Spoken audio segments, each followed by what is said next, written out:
మన ఇంటి గుమ్మం వద్ద బూడిద గుమ్మడికాయను కట్టే ఆచారం చాలా కాలంగా వస్తుంది. చాలామంది దీనిని కేవలం సాంప్రదాయమని భావిస్తారు. కానీ దీనికి వెనుక ఉన్న కారణం ఆధ్యాత్మిక విశ్వాసం మరియు వాస్తు భావన చాలా లోతైనవి. పూర్వకాలంలో పెద్దలు చెబుతూ ఉండేవారు, ఇంటికి వచ్చే దుష్ట శక్తులు, చెడు దృష్టి, నెగిటివ్ ఎనర్జీ వంటి వాటిని దూరంగా ఉంచడానికి బూడిద గుమ్మడికాయను గుమ్మం వద్ద కడతారని. హిందూ సాంప్రదాయం ప్రకారం గుమ్మం అనేది ఇంటికి ప్రధాన ప్రవేశ ద్వారము. ఇంట్లోకి ప్రవేశించే శక్తులు మొదట ఈ ద్వారానే వస్తాయని నమ్మకం. అందుకే పూర్వం నుంచి ఇంటి గుమ్మం వద్ద శుభప్రదమైన వస్తువులను ఉంచడం లేదా కట్టడం అనే ఆచారం ఉంది. బూడిద గుమ్మడికాయ కూడా అలాంటి వాటిల్లో ఒకటి. దీనిని కట్టడం వలన చెడు దృష్టి తొలగిపోతుందని, ఇంటిలో శాంతి మరియు సుఖ సమృద్ధి ఉంటుందని పెద్దలు నమ్మేవారు. బూడిద గుమ్మడికాయను సాధారణంగా అమావాస్య రోజు లేదా శుభమైన రోజు ఇంటి గుమ్మానికి కడతారు. ముందుగా గుమ్మడికాయపై పసుపు, కుంకుమ రాసి స్వస్తిక్ గుర్తు వేసి దేవుణ్ణి స్మరించి తరువాత దానిని గుమ్మానికి కడతారు. ఇది కేవలం ఒక సాంప్రదాయం మాత్రమే కాకుండా ఇంటి రక్షణను సూచకంగా భావిస్తారు. గుమ్మానికి కట్టిన గుమ్మడికాయ చెడు శక్తులను తనలోనికి తీసుకొని ఇంటికి లోపలికి రానివ్వడానికి ఒక నమ్మకం ఉంది. ఎప్పుడు గుమ్మడికాయ కట్టాలి? గుమ్మడికాయను కట్టే సమయానికి కూడా పెద్దలు కొన్ని నియమాలను చెప్పారు. సాధారణంగా అమావాస్య రోజున సాయంత్రం సమయంలో గుమ్మానికి కట్టడం మంచిదని అంటారు. కొంతమంది ఉదయం కూడా కడతారు, కానీ సాయంత్రం కడితే చెడు శక్తులు బయటే ఆగిపోతాయని నమ్మకం ఉంది. అలాగే బుధవారం లేదా శనివారం రోజుల్లో కూడా కొందరు ఈ ఆచారాన్ని పాటిస్తారు. ఎప్పుడు కట్టకూడదు? బూడిద గుమ్మడికాయను ఎప్పుడు పడితే అప్పుడు కట్టడం మంచిది కాదు అని పెద్దలు చెబుతున్నారు.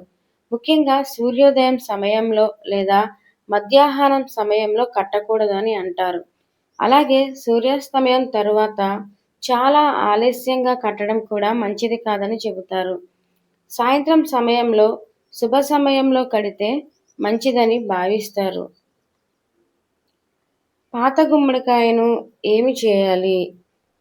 గుమ్మానికి కట్టిన గుమ్మడికాయ కొంతకాలం తర్వాత ఎండిపోతుంది లేదా పాడైపోతుంది. అలాంటి సమయంలో దాన్ని ఇంట్లో ఉంచడం అంత మంచిది కాదు. కాబట్టి దాన్ని తీసి బయట పడేయాలి. కొందరు దాన్ని కాలువలో లేదా చెత్తలో వేస్తారు. కానీ పూర్వకాలంలో పెద్దలు దాన్ని ఇంటి బయట దూరంగా తీసుకెళ్లి పడేయాలని చెప్పేవారు. ఎందుకంటే అది చెడు దృష్టిని తీసుకుందని భావిస్తారు. కాబట్టి గుమ్మడికాయ పగిలితే ఏమవుతుంది? కొన్ని సందర్భాల్లో గుమ్మానికి కట్టిన గుమ్మడికాయ పగిలిపోతుంది. అప్పుడు చాలామంది భయపడిపోతూ ఉంటారు. కానీ పెద్దలు చెబుతున్నది ఏమిటంటే, అది చెడు దృష్టి లేదా నెగిటివ్ ఎనర్జీని తీసుకున్నందునే సంకేతంగా భావిస్తారు. అప్పుడు దాన్ని వెంటనే తీసేసి కొత్త గుమ్మడికాయను కట్టడం మంచిదని అంటారు. ఇక తరచుగా వచ్చే సందేహాలు. గుమ్మడికాయ కట్టడం నిజంగానే పనిచేస్తుందా? ఇది శాస్త్రీయంగా నిరూపించబడిన విషయం కాదు. కానీ పూర్వకాల సాంప్రదాయం మరియు ఆధ్యాత్మిక విశ్వాసం ఆధారంగా ఈ ఆచారం అనేది కొనసాగుతుంది. గుమ్మడికాయ బదులు ఇంకేదైనా కట్టవచ్చా అంటే, కొంతమంది నిమ్మకాయలు, మిరపకాయలు లేదా ఇతర వస్తువులను కూడా కడుతూ ఉంటారు. కానీ సాంప్రదాయం ప్రకారం బూడిద గుమ్మడికాయనే ఎక్కువగా ఉపయోగిస్తారు. ఫ్లాట్లలో కూడా కట్టవచ్చు. అవును, ఫ్లాట్లలో కూడా గుమ్మడికాయన బయట చిన్నగా కట్టేవారు ఉన్నారు. అయితే ఇది ఇతరులకు ఇబ్బంది కలగకుండా చూడాలి. ముగింపు. గుమ్మానికి బూడిద గుమ్మడికాయ కట్టడం అనేది మన భారతీయ సాంప్రదాయాల్లో చాలా కాలంగా కొనసాగుతున్న ఒక ఆచారం. దీనిని కొందరు నమ్మకంగా చూస్తారు, మరికొందరు సాంప్రదాయంగా పాటిస్తారు. కానీ పెద్దలు చెప్పినట్టు ఇంటి శుభం కోసం చెడు దృష్టి దూరం కావాలని భావించి ఈ ఆచారాలను పాటించడం మన సంస్కృతిలో భాగంగా మారింది. ఈ వీడియో మీకు నచ్చినట్లయితే లైక్ చేయండి, షేర్ చేయండి, భక్తి ఛానల్ను సపోర్ట్ చేయండి.